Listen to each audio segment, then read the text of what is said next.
Hello दोस्तों, मैं हूं दिनेश किवरा। न्यूज टाइम में आपका बहुत बहुत स्वागत है। प्रशांत भूषण, इनका केस आजकल बहुत सुर्खियों में है। सुप्रीम कोर्ट ने कॉन्टेम्प्ट के सिलसिले में उनको दोषी करार दिया है और उनकी सजा भी अब शायद मुकर्रर कर दी गई होगी। हालांकि उनसे कहा गया था कि अगर वो माफी मांगना चाहें या इसके ऊपर कुछ अपना बयान देना चाहें, कुछ कहना चाहें, लेकिन जहां तक हम समझते हैं प्रशांत भूषण एक ऐसे व्यक्ति हैं जो ज्यादा करके सच बोलते हैं, किसी दबाव में आते नहीं हैं, जो एक बार कह देते हैं उस पर अड़ जाते हैं। और इस बात को आम आदमी पार्टी ने भी देखा और बहुत सारे लोग प्रशांत भूषण के इस कैरेक्टर से बिल्कुल वाकिफ हैं। दरअसल इतने पुराने केस के अंदर खोद खोद के निकाला गया वो सुप्रीम कोर्ट जो पहले कहता था कि मेरे पास तो कम से कम केसेस या मोस्ट अर्जेंट केसेस हैं, उनको हम डील करेंगे, और उसके बाद इस केस को उठा लिया गया जो कि 2009 के आसपास का केस था। वो कोई इमरजेंसी नहीं थी, उसको 10-11 साल हो चुके थे, कभी भी लिया जा सकता था, लेकिन कोर्ट ने उसको बहुत तेज गति से उठाया, डेली बेसिस पे हियरिंग किया और अल्टीमेटली प्रशांत भूषण को, जो कि सुप्रीम कोर्ट के फेमस वकील हैं और जाने पहचाना नाम है, उनको दोषी करार दिया कि तुम्हारा कॉन्टेम्प्ट ऑफ कोर्ट है।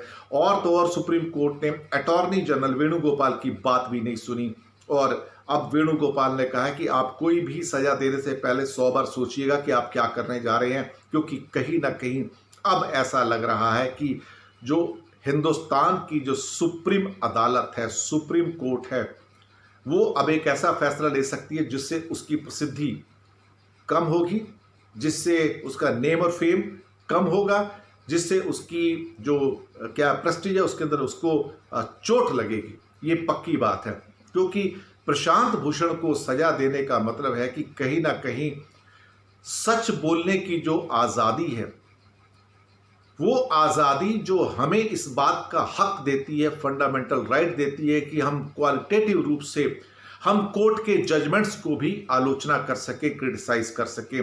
कोर्ट जनता से ऊपर नहीं है और कोर्ट को भी समझना चाहिए, अगर इस देश में प्रधानमंत्री राष्ट्रपति की आलोचना हो सकती है, इस देश में अगर सरकार की आलोचना हो सकती है, इस देश में अगर इलेक्शन कमीशन की आलोचना हो सकती है, तो इसी डेमोक्रेसी में, इसी लोकतंत्र में सुप्रीम कोर्ट को यह नहीं समझना चाहिए कि उसकी आलोचना नहीं हो सकती है।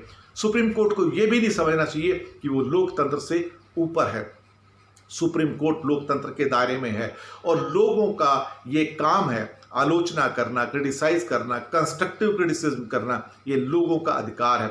यही लोकतंत्र की खूबसूरती है, यही डेमोक्रेसी की खूबसूरती है। अगर इस अधिकार को भी छीन लिया जाएगा और किसी भी प्रकार के किसी भी जजमेंट की आलोचना करना या उसके बारे में क्रिटिसिज्म करना अगर कॉन्टेम्प्ट ऑफ कोर्ट होता है, तो फिर ये एक तरह से लोकतंत्र की समाप्ति होगी। तो फिर यहां पर कोई कुछ नहीं बोलेगा, आप जो मर्जी जजमेंट दीजिए, कोई नहीं बोल सकता।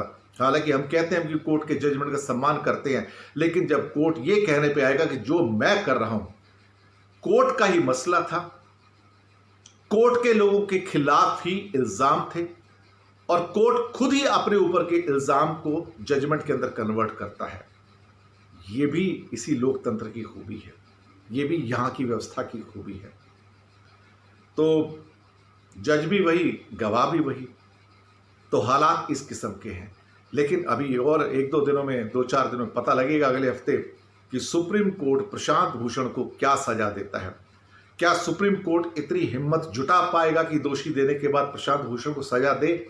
तो अब टेस्ट, क्योंकि सुप्रीम कोर्ट के अंदर प्रशांत भूषण ने माफी मांगने से या अपना स्टैंड चेंज करने से इनकार कर दिया है और उन्होंने कहा कि आप मुझे सजा दीजिए, मैं जेल जाने को तैयार हूं। अब देखते हैं कि सुप्रीम कोर्ट ये हिम्मत जुटा पाता है या नहीं जुटा पाता है। ये टेस्ट भारत के लोकतंत्र का है, ये टेस्ट भारत की डेमोक्रेसी का है। शुक्रिया आपका हमारे साथ बने रहने के लिए।